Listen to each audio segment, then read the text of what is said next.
Pour la troisième semaine consécutive, des milliers d'Irakiens ont défilé vendredi dernier les rues de la capitale Bagdad pour dénoncer la corruption et le manque des services publics.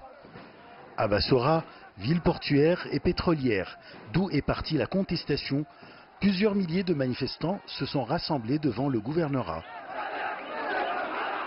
D'autres manifestations ont eu lieu dans les provinces de Najaf et de Missan, au sud de Bagdad.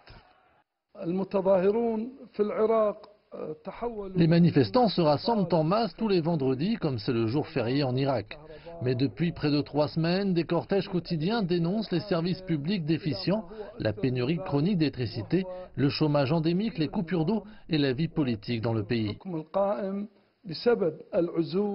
Selon des sources médicales irakiennes, 14 personnes ont été tuées depuis le début de ce mouvement de protestation le 8 juillet.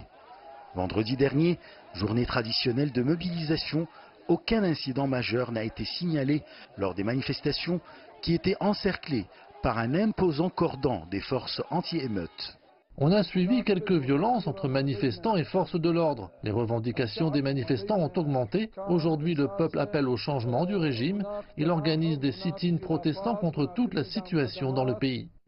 Pour sa part, le Premier ministre irakien sortant Haïdar el-Abadi, qui suit de près l'évolution de la situation dans le sud du pays, a formé un comité spécial chargé d'étudier les revendications des manifestants afin de les satisfaire dans les meilleurs délais.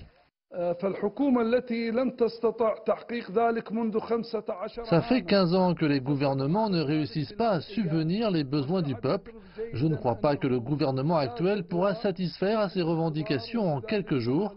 Le peuple cherche un changement complet de tout le système du pays.